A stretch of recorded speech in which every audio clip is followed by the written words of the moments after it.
Welcome in December 3rd, National Signing Day. I'm Bobby Burton, joined by CJ Vogel and Jerry Hammond. We're going to talk a little recruiting today. Longhorn signing 23 prospects. CJ was at the press conference earlier today. Jerry and I are somewhat punch drunk from being on air almost all afternoon and morning, starting at 7 a.m. this morning. But Texas having another successful signing day. At least it looks like it. From the outside looking in, we'll go over some of those recruits and names and take a lot of your questions in this episode of On Texas Football's live stream. Special thanks to our sponsor tonight, and that is Von Lane, your private jet on wheels. We'll talk about them a little later. CJ, I want to start with you. You and I talked a little bit earlier this afternoon about what Steve Sarkisian had to say at the press conference. One of the things he said is that Texas is not done. Can you explain yourself there, my friend? Well, look, Brandon Harris teased it quite a bit on Longhorn Network. Steve Sarkisian doubled down actually twice during the interview, during his press conference, saying, hey, we're not done. And look, Bobby, we talked about it a little bit, very recently this afternoon. Texas still monitoring and at least we're monitoring 5 different recruitments at the moment who have not yet submitted their national letter of intent. So what does that mean for Texas? Are they done over the next 72 hours or so? It appears not. They said, quote, surprises, end quote, are still yet to come. So right now we're monitoring, of course, Jalen Lott's one of them. We've seen all the comments about Chris Henry, Richard Anderson, Trent Henderson. All of these officially have yet to go final and have yet to have their national letter of intent submitted to the schools that they were considering originally coming into today. So look, we're monitoring, and I know you guys all want an update. It sounds like Texas is pushing right now for a big splash before the early signing day ends. It's very interesting, Jerry. We could start with Chris Henry, his situation, the wide receiver out of California, Santa Ana, Mater Dei, down in South Orange or in Orange County, in near LA. Number 1 ranked receiver in the country, was expected to sign with Ohio State, but when news leaked yesterday that Brian Hartline, wide receivers coach and offense coordinator for the Buckeyes, was headed instead to be the next head coach at South Florida, he started saying, hey, I may wait a little bit here, and then starts looking at Oregon. Texas, according to at least one source out there with On3, Pete Nakos, apparently put a quote-unquote large NIL offer on the table for Chris Henry. Chris Henry is repped by David Mulligetta, a big-time agent in the agent world. It's actually Chris Henry Jr. He's the son of the former Cincinnati Bengal receiver of the same name, as well as West Virginia University product. Texas did not spend a lot of money in this class at wide receiver, even though they like who they got in Cohen Brown out of Waxahachie, as well as Chris Stewart out of Shadow Creek and Pearland. What do you think this could mean for the Longhorns? Sounds like they want a speedster. Had identified Jalen Lott. Jalen Lott still has not been announced by Oregon either at this point. So could be a lot of different things going on here, a lot of irons in the fire, so to speak, as it relates to what Sark said. But tell us a little bit about Chris Henry and what we know at this time. Yeah, I think, very talented guy, obviously. That goes without saying. You heard more about Oregon leading up to signing day, even when Brian Hartline was at Ohio State. I know everybody's got different opinions. I would prefer, if it's a massive NIL, they'll go in the portal as a wide receiver to do that. I'm not in favor of that. I'll just be real. And we'll see where it goes. Heading into signing day, Oregon was thought to be the threat to Ohio State. That's who had really been on him the hardest. But now with the Brian Hartline news, that has given him second thoughts and opened up the recruitment. Texas, USC trying. USC was trying as well. They hadn't been mentioned much. All those guys are giving it a run. Really, really talented prospect. Nothing taken away from the talent of the kid. But if it's a big NIL deal, I'd prefer that go to the portal, even at wide receiver. Experienced guy. Yeah, could be. If you're all in and that's what you want to use your money for, you got to figure out where to use it, unless they think Chris Henry Jr. is a special wide receiver, a.k.a. DeCorian Moore, guys. CJ, your other thoughts on the situation? Look, and Jerry, you kind of swayed me a little bit here, but if you're going to go big money spending over the last 48 hours or 72 hours of the early signing period, I don't know why, given what we've seen this year on the football field, why that money would not have been diverted to the offensive line or a guy like Malachi Lee or Bryson Martinez, and those are big fish. And that's not to say that money's comparable, right? Offensive line, especially at the tackle position, they warrant some big dollars there. But, if that's a splash you're looking to make, to me, finding a wide receiver out of the portal that's a dime a dozen, considering what we're now considering Texas to be very active in, kind of pushing towards adding multiple offensive linemen this offseason as well out of the portal. That's a pretty hefty price tag in there. So, it makes sense in the sense that, hey, you want the splash, you bring in the 5-star quarterback as well. You can pair them up, add Jermaine Bishop and Cohen Brown. You get a hell of a class. But altogether, how far does your dollar go? And look, again, it's fun to sit there and say, just huck it up to the 5-star, 6'5" playmaker. I understand it. But you got to have time to get that ball out. And that was something that all too often this year was vacant from the Texas offense. Yeah, I think they look at it a little bit differently. And this ties into something that you did and asked at the press conference today, CJ. You asked about going to a more NFL model, right, as it relates to that.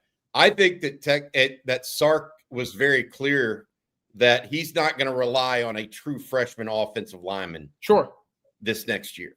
And so I think he's already got money set aside for the portal as it relates to offensive line. So I think it's a little bit – I hear what you're saying. I would rather it go to an offensive lineman as well. I think everybody that follows Texas is like shaking their heads, yes, up and down, right? I just think it comes from I guess it's all the same NIL bucket, but there's a different bucket already apportioned for offensive linemen, in my opinion. Jerry, you agree with that? Yeah. I mean, yeah. And my thought on that is from a receiver to receiver perspective. I would go portal instead. I'd go with experience in Arch Manning's last year. Unless you really thought Chris Henry was Jeremiah Smith, the DeCorian Moore special. I mean, and Jerry, I haven't seen him in person, but I agree with you. I think we got to do that. I think we got to look at it that way. Hey, let's bring in Jeff Howe here. Jeff joining us tonight. Before we talk to Jeff, though, I want to say thank you to one of our goodness gracious advertisers. I'm so dumbstruck this morning. That's Von Lane. Jerry, could you tell folks about Von Lane? I sure can do that. Yes, I sure can do that in a second. I was not prepared for that, honestly. Look, this fall and holiday season, you have places to be. NFL Sundays in Houston and Dallas.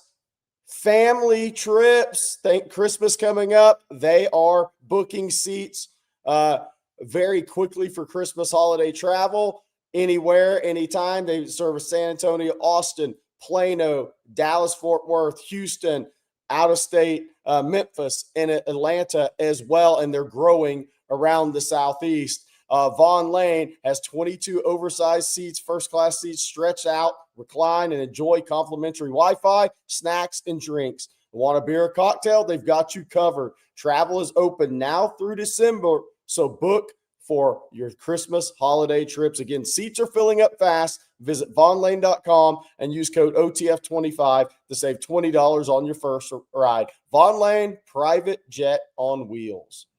Thank you, Jerry. Sorry about catching you like that off guard a little bit. Here's Jeff Howe. How you doing, Jeff? What's going on, guys? I had a little computer issue. Randomly decided to reboot on me, but we're good now. We're good. We're rolling. Good. Hey, let's take some questions. You guys up for that this evening a little bit? We got a lot of things going on. We will start with this one from our friend All Right Cube. How is our class if you slice it by position group? Any groups stand out bad or good? What do y'all think? Position groups stand out good or bad? I don't think there's any that I'd say are bad. I just think there's a couple where you like some more numbers.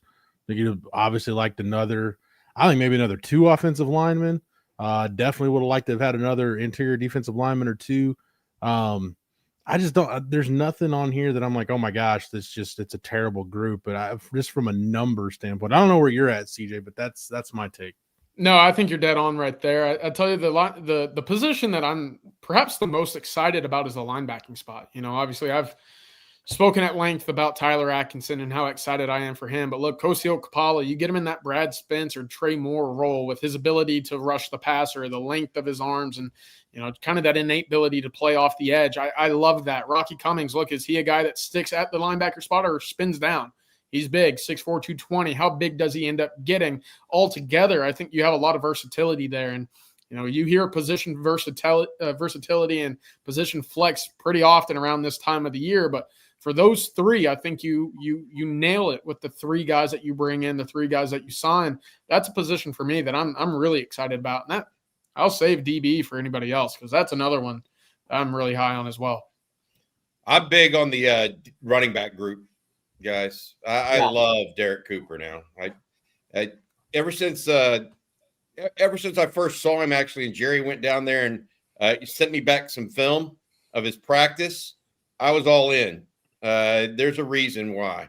He's a tough guy, runs hard, fast, even though he's big, and then makes people miss a little bit just with some subtle moves. So I would go running back. What about you, Jerry? What position you like, et cetera? I think you'd like one more in it, but I think D-line class is really good with the three guys they have. One edge on the two on the interior. I think Richard Wesley could be – he has first-round pick ability long-term if he's healthy, gets lucky with the health. You always have to get lucky with the health, and he keeps developing. I think he's the three-down player with pass rush ability, with run stuff ability. I think Richard Wesley has a chance to be really good. I like the disruptive ability of James Johnson and Jamarian Carlton. Carlton's a little more – those guys are down the line. Just think about how good Justice Terry and talented Josiah Sharma and Charles are. It still takes time. So a little more down the line. I think Wesley will play next year. James Johnson, Carlton, Carlton has the length, and he will be an interior guy. He's 280 pounds now. He'll probably be 300 pounds or right around there by August. So I like the length and disruptive ability. Texas does need pass rush on the interior, so you got to have a number of those guys. They're those type of prospects to end up hitting on one that could be a difference maker pass rusher, and I like that. I wish they had one more guy in the D-line class, maybe a pass rusher at edge opposite Wesley in this class. Maybe one more D lineman who may be more of a run stuffer in this class. I was a real big fan of Vodney Cleveland. Totally get North Carolina went big and changed that kid's life, and give him kudos for having that ability nowadays. I thought Vodney Cleveland was a really, really good player. I think one more player, but the three guys they got on D line, I think it goes really well with last year's class. Jeff, what about you, man? I'm backing you up, Bobby, on running back for two reasons. One, that's still the position where a guy can come in and play early. It tends to translate quicker. And two, I just think when you look at the size of Derek Cooper and Jet Walker, I think this is Sark saying, we're going to get this running game going. I got to have big physical backs that can be violent downhill runners. And I think both of those guys fit that bill. You got to have guys, we'll see what happens with the offensive line situation in the portal, because that's where they're going to have to fix it. But I think even if you feel like you're good with your interior line, you got to have guys that can maximize runs. That's what Texas had. That's what Jonathan Brooks did. That's what Bijan Robinson did. Look at the great backs Texas has had. That's what they've all done. They've been able to maximize runs when it's not there. Can you still get yards? Can you move the pile? Can you be a guy that 3rd and 2, everybody knows you're getting the rock, you can still get the first down? That's the kind of guy Texas needs. I think Derek Cooper's got a really good chance to be that guy. Good stuff. CJ, while you were at the press conference, one of the things that Steve Sarkisian went over is what they need to do in the portal. Jeff, you mentioned running backs one they can play early. Well, he mentioned running back in the portal as well. So that could be interesting. Offensive line, CJ, you said he mentioned offensive line 3 times as it relates to the portal. Defensive line, linebacker, DB, and then also specialists. Jerry, I want to get your thoughts on that. because you and I both agree that Mikey Bukakis may be one of the best high school punters out there, but Texas, if they're truly all in for 2026, which is what we're hearing, right? That's been the line. If they're truly all in for 2026, they might as well get a punter with some experience as well as a field goal kicker. But that offensive line, the prioritization here, the offensive line, Stark says, is something that we will address in the portal. What do you think there, Jerry? Yeah, so I think as far as portal over the ball defensive lineman, for sure, it wouldn't shock me if they didn't look at an edge rusher too, obviously, or another edge player, depending on what they plan to do with Brad Spence.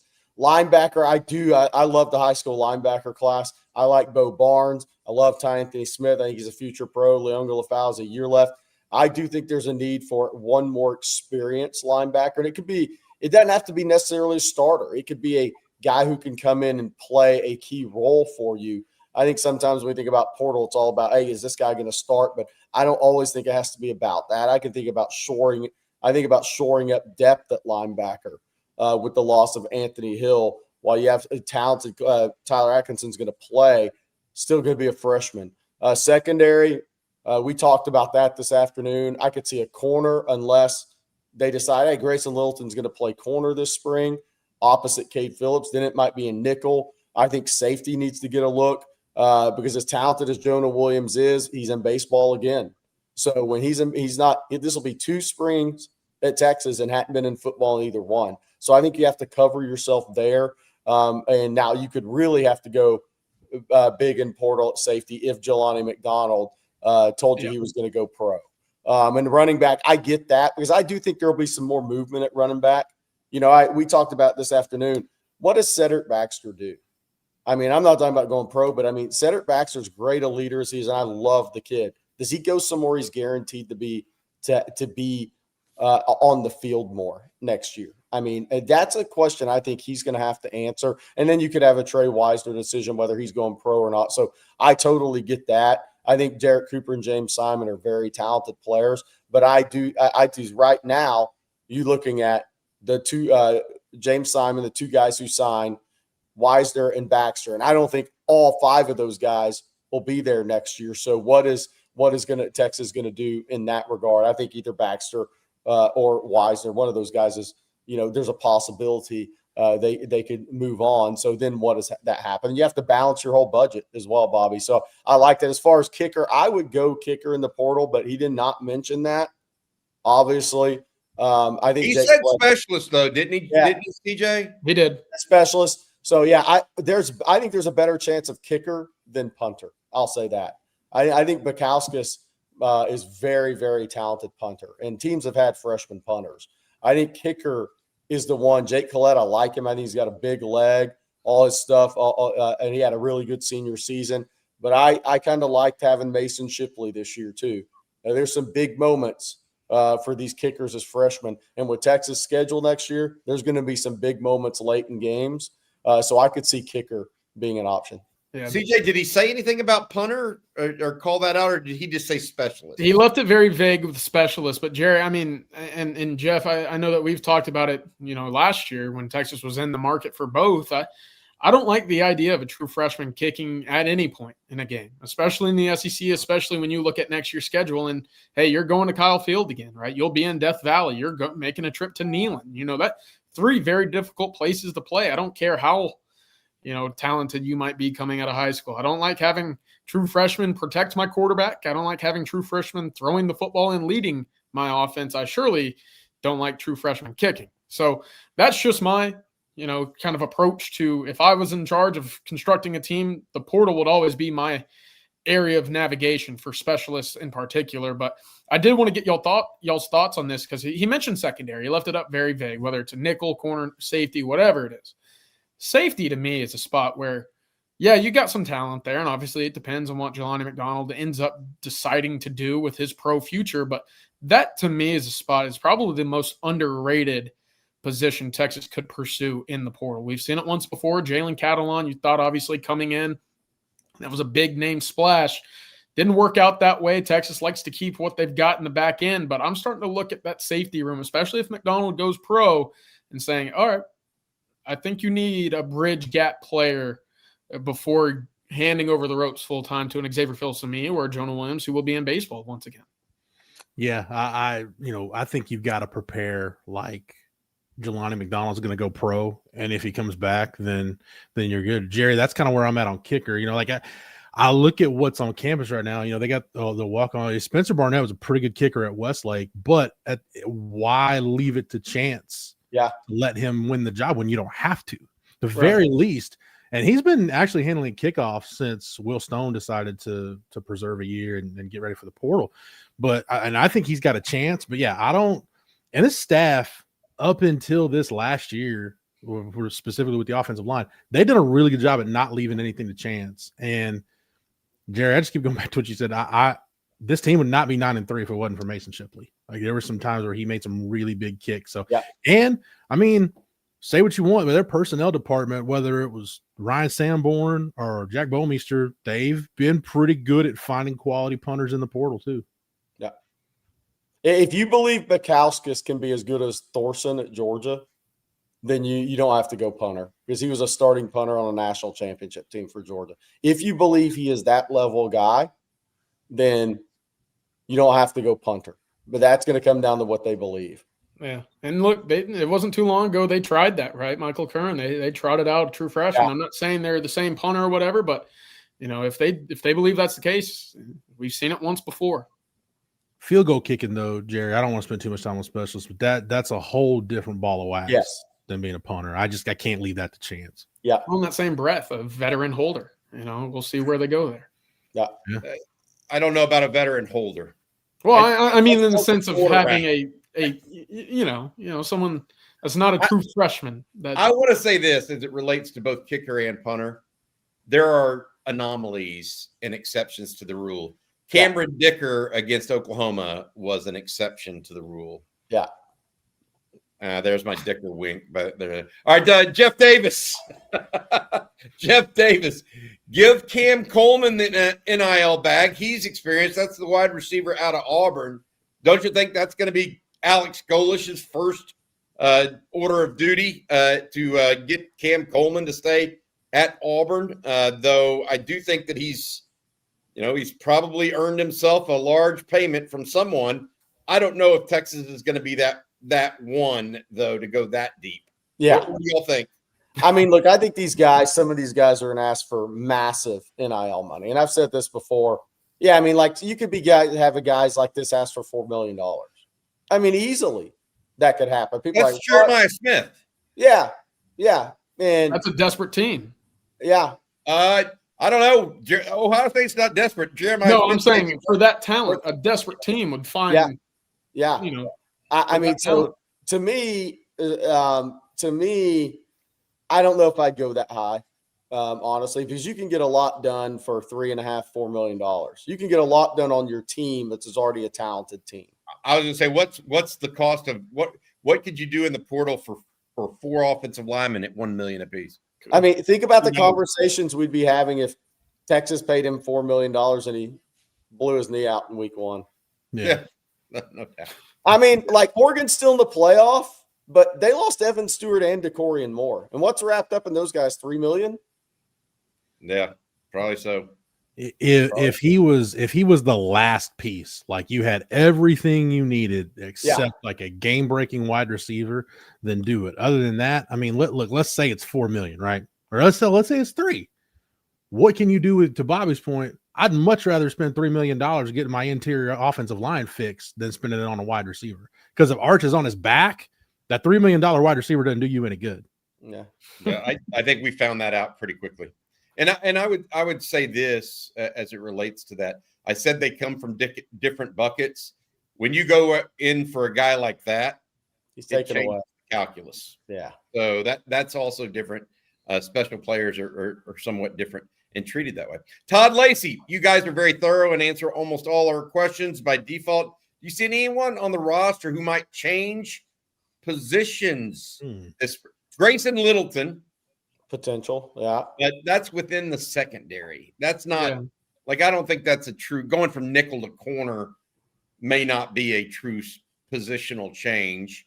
Anybody else have one that they think maybe Nick Brooks kicking back out to tackle to battle either Andre Kojo and or Brandon Baker? Any other kind of moves like that y'all see? Justice Terry, more of an interior player as he gains weight than a hybrid. I could see that one because I think they got to get Disruptor on the interior next year, and he's a tremendous player. Michael Terry's the one for me, and it's just kind of a back and forth, right? Because they used him late as a running back. He was obviously used as a wide receiver. Very, I don't see tight end in the fold, not for next year. But between those two spots now, again, we'll see how big he gets. He's about 225 pounds. If he grows another 10, 15 pounds, which I don't know right now if that's in the cards for him. But I think back to wide receivers where you'll see him full time in the spring. I always like to try to throw one out there, but there's nothing off the top of my head that's really jumping out to me. Maybe not. I forget if the question was on active roster or just period. But man, Jerry, we talked a lot about him today during our afternoon coverage. I understand that there's a chance Jermaine Bishop might be really good at defensive back, but him touching the ball X number of times, one of those could be one of those that wins you a game that gets you in the playoff. Yeah. So I've got to have him on offense. Yeah. I think we're reporting right now that Jermaine Bishop will start on offense. That's basically what we've been told at this point by on Texas football. I think Jerry reported that earlier. So I think that's going to be the case. Perry Giles, pay Weisner to stay. He is a war dog when healthy. I would say he's a war dog, period, by the way. We've talked about this for the last 2 years. There are certain guys that just bring it and up the ante to everyone else. And even when he doesn't he's not a 220-pound back and is not going to run between the tackles like most people would want him to. I definitely think that would be a good situation. Yeah, I mean, look, there's been a lot of talk. Sark's 1,000-yard rusher came to an end this year. I want to point out something on Weisner, though. He missed the 3 games where he racked up yards.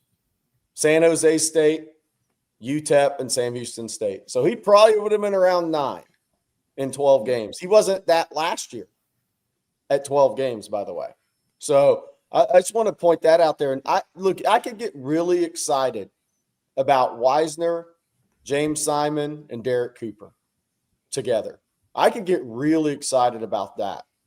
Somebody's going to get nicked up. It's running back position. You could get me really excited about that trio because I think they're all a little different.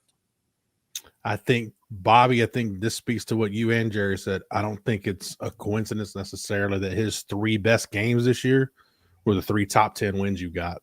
Yeah. OU, Vanderbilt, and A&M. My thing with Weisner is I don't even think it's a money thing necessarily. The running back position, we just talked about Derek Cooper. It's a car accident every play. It's like off-ball linebacker, and the shelf life for those guys is not long. And Trey Weisner, and I love Trey Weisner as a player. I have since he was covering kicks as a freshman.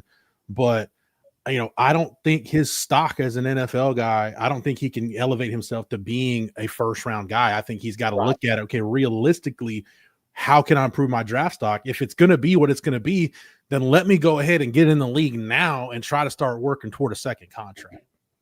Yeah. All right. Let's say thank you to one of our key sponsors. That is Hayes City. Love this place. Love this place. Love this place. There are very few restaurants that once you go to, you immediately know they're just special. Hayes City Store is just one of those places. It's scratch-made Texas comfort food. They've got their famous truck stop enchiladas, award-winning chicken fried steaks, homemade desserts, all absolutely delicious, all of it from scratch. They also have live music 6 nights a week with 50 beer taps, ice-cold long necks, and tasty margaritas. Great game-watching place. Football, basketball, whatever, great game-watching place. There are 13 TVs alone in their ice house, perfect for game days. And they even have brunch served from 10 a.m. to 3 p.m. on every Sunday. Hayes City Store is dog-friendly, and they have a tree net for kids, too. Join the folks out at Hayes City Store and bring your whole crew. For more information, check out the website at hayescitystoretx.com. Hayes City Store, it's uniquely Texas. Guys, how about this one? Should Arch does things. Should Arch stay for the 2027 season as well? I think that's wishful thinking, my friends. Yeah, Everybody agree with that? Yeah, definitely. What was it? Is it Nick Tice? One of the big NFL draft scout actually said, and kind of came back full circle once again. He said, look, if he wanted to leave, he'd be number one in my book, and talking about the first overall pick again in the 2026 draft. So look, I think the second half of the season, right, when you total 16 total touchdowns, only 2 turnovers, 298 yards passing, something clicked for him, right? He figured it out. And I think in the middle of the season, Jeff, correct me if I'm wrong, but someone asked him and said, hey, man, you've been playing much better, since before that Vanderbilt game. And he goes, yeah, sometimes it's all about getting hit in the head pretty hard. That resets your gears on the inside. And, of course, he's talking about his little concussion against Mississippi State. But, I think he's gone after next year, and it'll be deserved. He's in line for a big year. What did Sark say about him today? About Arch? Yeah. He said something he was asked if Arch was returning, right?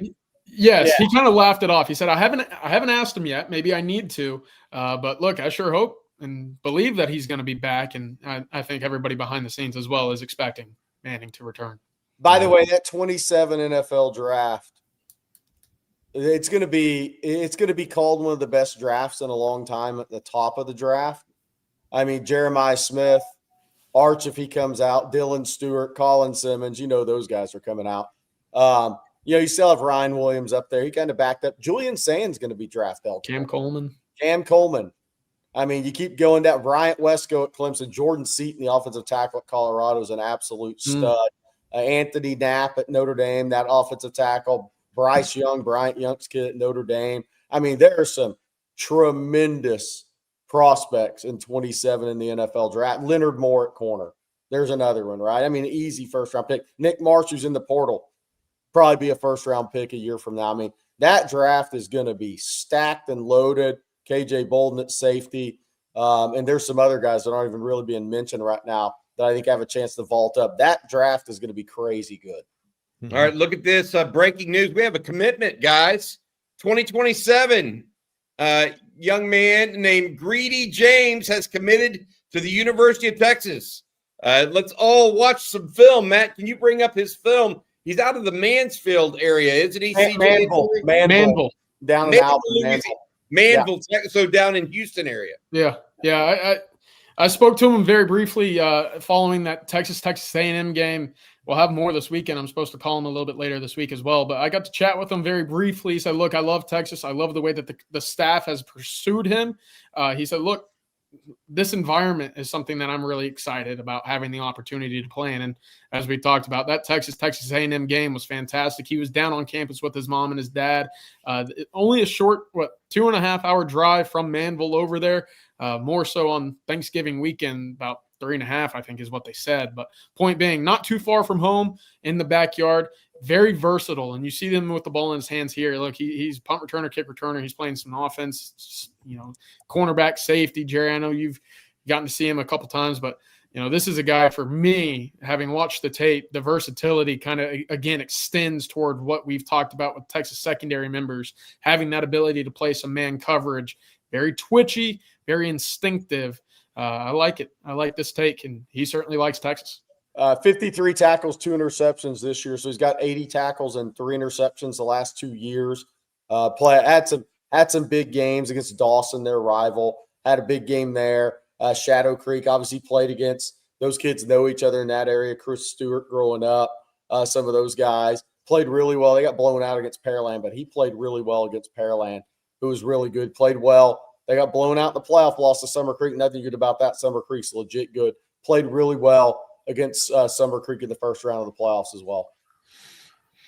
Jerry, you mentioned 20. You were talking about 27 today in relation to the D-line. And, we're talking about safety recruit here, but you mentioned D-line. I keep thinking like Ishmael Kamara, Caden Scott. 27 is going to be a class where this program can really reload in the trenches. I know we said that the last few years, but Jerry, you mentioned the depth on the interior D-line in 27. I think about offensive line depth too. It may be better as a relative term, maybe a deeper year, especially in-state offensive line-wise in 27. Yeah, there's some really high-end guys in 27. A lot of those guys were at the A&M game. Peyton Miller, obviously, as one of the top center prospects in the country. There were some guys that had playoffs like Brian Swanson at South Oak Cliff. Ishmael Kamara was at the A&M game. They had some guys on the offensive line come into that game for sure. It's a really good class. Greedy James, his offer list. I'll just tell the SEC schools: Florida, Missouri, Texas A&M, Vanderbilt were the other SEC offers he had early before announcing for Texas. Jerry, this is the second commitment too of 2027 in the last 5 days, I guess. Easton Royal, the wide receiver out of Brother Martin in New Orleans, committed to Texas as well. Looks like Texas, at least in the class of 2027, and you and I talked about this morning, starting to have a little bit more momentum, as well as some more focus, maybe, right? Does that feel correct to you in saying that? Yeah, it's a guy. I don't think Sark is necessarily going to change his approach to recruiting, but I do think Texas Tech and A&M being hyper aggressive early, you have to respond to that, right? You can't fall too far behind.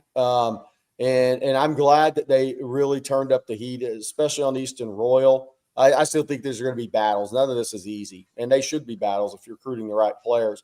But I do think Texas is responding, not following somebody else's lead, but responding to. You have to be prepared to respond when some other teams are going hyper aggressive early on. You have to create a little momentum out of the gate yourself. Yeah, I don't know for certainty, but I think all Ohio State, Oklahoma, A&M are all 8+ right now in their 2027 classes. And I know Texas likes to get to their junior day before really getting the ball going in the upcoming class. I know that's kind of been the blueprint that we've seen, but I'm going to add to your point, Jerry, because it's one thing when you're able to get these guys on their first commitment versus having to flip and fight for them later on in the cycle after they bought all the gear, they've told all their family members and friends, they're off to another school, and then fighting to work from behind. So, look, I said it when Easton Royal committed. He's probably the most excited I've been for a wide receiver out of high school that's committed to Texas. I'm a big fan of his. I think, with that speed, with the ability that he displays on tape after seeing him also in person, the body control is really exciting. So to get this ball going a little bit and to see Greedy James also join the fold, I think this class is going to start really getting going as we flip the calendar over to 2026.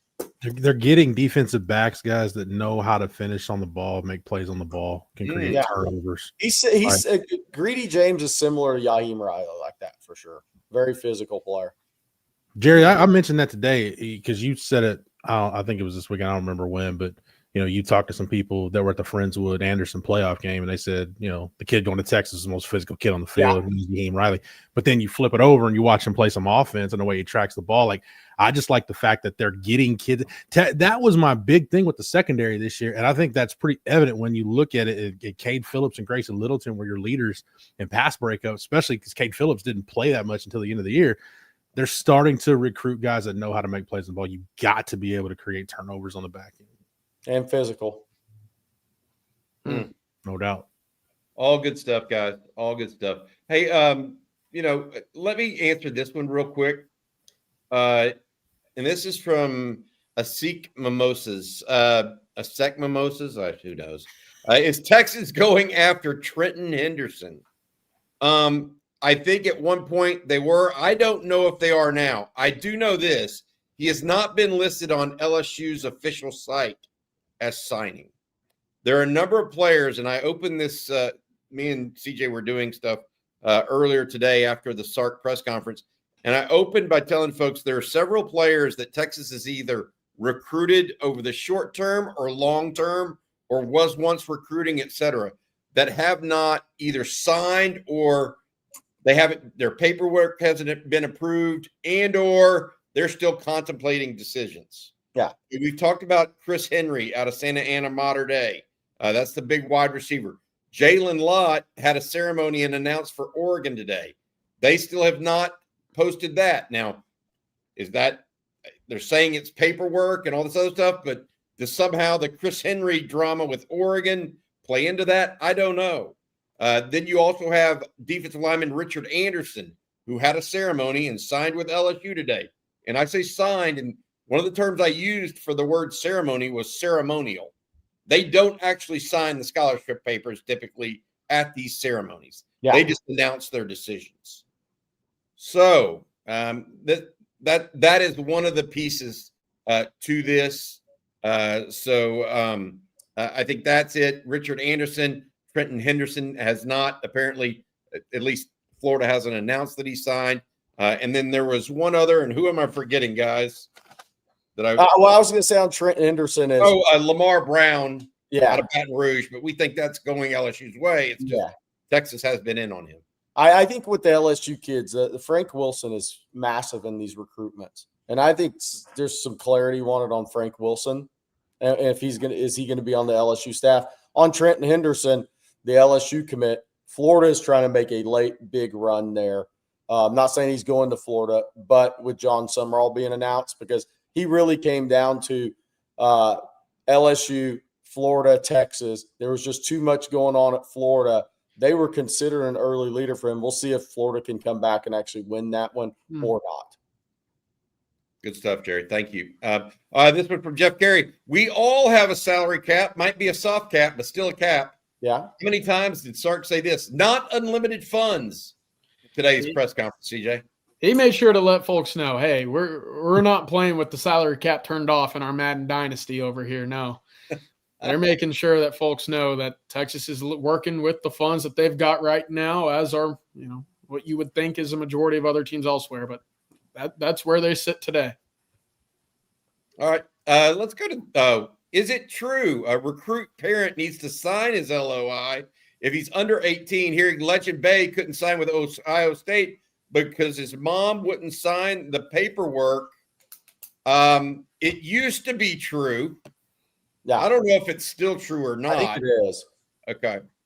Yeah. Okay. Yeah. I think if they're in a letter in Tennessee, or is he still out there right now? Because I had heard he flipped to Tennessee. Was that just? That was the last I heard. Line with Tennessee. I'll say this as far as the question goes. My understanding is that has not changed. If you're under 18, a guardian has to be part of that letter of intent. So I don't think that's changed. Legend Bay is not on Tennessee signing list now. Apparently, he's going to make a decision Friday, but you never know. This is recruiting, right? That can move up to 10 p.m. tonight. Oh, actually, Legend Bay did sign with Tennessee. They've released that. So, no. Okay. Got it. All right. Next question. This one that I thought was really good here from Justin Yarbrough. Let me pull that up. Any updates on recruits that haven't signed? We talked a little bit about those, Justin, just a moment ago, I think after you put in your super chat. But this is the one that I want to get to. Who's the underdog of the class that y'all are most interested to watch? Matt, do you mind putting that class back up so people can see the whole list? Your underdog. Is Cozy Okpala considered an underdog? Is Jamarian Carlton? Probably not. I'll tell y'all who I'll go with. I'll go with Rocky Cummings. Oh, I like that. That's a true underdog. That's who I would go with right now. I'm Cohen Brown. Oh, you. Yeah, we can have the same one. We can have the same one. I think that guy exudes winner. Yeah. I think he exudes winner. I think he's tough as nails. I think he is super strong at the wide receiver. By the way, spoke with somebody today. He is considered a wide receiver for Texas. I think there's been some people saying safety. He's considered a wide receiver. But I'm a big Cohen Brown fan. I know CJ is too. So I'll stop talking about Cohen Brown so CJ can get to his point on Cohen Brown. But we picked the same guy, I think, for a reason. No, yeah. Very hardworking kid. I've said this story a number of times since he committed, but that staff at Waxahachie has to tell him pretty often to go home. Stop overworking yourself. Stop getting yourself to the point of exhaustion. And, of course, I think the measurables in the tape line up. Since you took that pick, Jeff, I'm cutting the line here. I'm going to go defensive back, but I'm going to leave, I think, the one for you. I like Teray Davis a lot. And I know, I think we kind of fell victim a little bit last year to Grayson Littleton joining the class so late that maybe his hype and, kind of the excitement around that commitment didn't arise to the level that a number of other commitments, kind of ended up being. And then you hear the reports, and you're like, well, this guy kind of came out of nowhere. I think Teray Davis, having watched some of the tape, having done some research on him over the last week, there's just something excites me about a guy that plays second in the secondary that just consistently makes plays on the football. That's a guy for me that I'm a big fan of. There you go, Josh. No, I mentioned earlier, Yaheem Riley's my There it is. candidate to be a guy that outplays his ranking. But as far as an underdog, a guy that I'm going to root for, not just because he shares an O-line room at Georgetown with my nephew, but Caden Scherer is my guy because nobody is thrilled with his O-line class because guys flip whatever. A potential swing offensive lineman that you flip from Stanford is not sexy, but I just think he's a really intelligent kid. I think he's athletic. I think he's got a chance to be eventually at some point be a starter at Texas. So I'll be rooting for Caden Scherer. And CJ, I haven't talked to you since then. Jerry, you, myself, Rod, we had Charlie Gillick on the show this afternoon. I root for that kid. That was a really good. How was that? He did well. He's got personality. Love He's got personality and self-confidence. He was a fun guy to talk to for sure. If he adds that frame and maxes that frame out, I think he's got a chance to be a really good player. I should have let CJ have Cohen Brown. I think Bukowskis may end up being an All-American level punter. Wow. Hey, let me ask y'all this. Of the top-ranked recruits, who's not being talked about enough? So a little James bit. Johnson. Because he's injured. Because he didn't have a chance at Jeff, who do you got? I mean, we talked about him a lot, but look, when you get a guy like Richard Wesley, you either got to have you got to go premium on quarterbacks, guys that can protect the quarterback, and guys that can get after the quarterback. That's where I just a guy with his upside. As young as he is, and as far along as he is in his development, Jerry, I don't know where that kid's ceiling is. Like it's scary. Yeah. Now, Richard Wesley could be a first-round pick after watching him work out if he does it right. You got to stay healthy. All these guys have to stay healthy, but he's got a chance. And, yes, Richard Wesley is only 16. He reclassed from 27 to 26. Hayward Howard's not 7, maybe just turned 17. Yep. So there's a couple of really young kids in this class. Yeah, Richard Wesley is still 16 because he reclassed from 27 to 26, so he ain't even close physically to where he's going.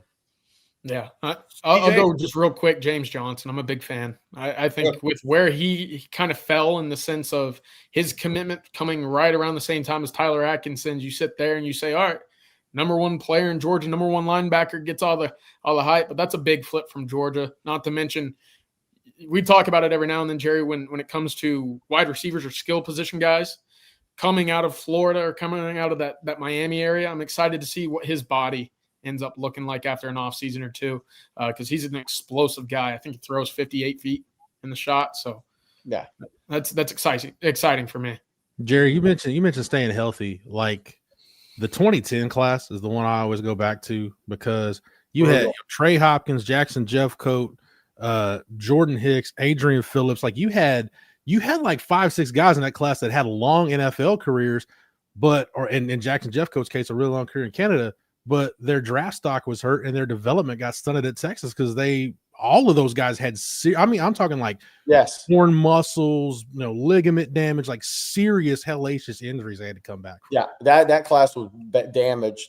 Jackson Jeffcoat was never the player he could have been because of the continuous back injuries. Jordan Hicks was hurt more in college than he was healthy.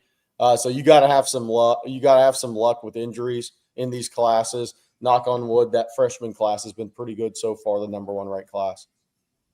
I would just say my guy is going to actually be 2 that I think are highly ranked but don't get enough TLC, so to speak. That's Jamarian Carlton and Samari Matthews. And I'm picking them both in part because how long and tall they are. Yeah. And the fact that Texas has to have that in the SEC. You have to have those tall, long dudes that compress space, whether it's in the open field, corner, or up the middle. Carlton, hopefully he's a facsimile one day to a guy like Alfred Collins. Hopefully. Not sure it's soon. Jay Texan, this couple comments here. Rather have Lott instead of Henry. Shoot. Both, they're beggars can't be choosers from number one, and then number 2, you take either one and just smile. All right, Juan Garza, it was nice to see Tyler Atkinson sign with no drama. He did indeed just go to the send his stuff in after being, frankly, one of the top linebackers and top players in the country as well. So did all of that. Guys, we're going to get going here right now. But again, congratulations to all 23 newcomers to the University of Texas. They have 22 of those, by the way, will be midterm enrollees. That's something to recall and remember. And then also congrats to Greedy James, 2027 commit out of Manville, Texas. We'll maybe have more on him later tonight, tomorrow morning as well. But for Jerry, Jeff, and CJ, as well as our esteemed producer, Matt Hutchinson, I'm Bobby Burton. Thanks also to Vaughn Lane and our friends over at Hayes City Store. Hook 'em horns. Happy National Signing Day.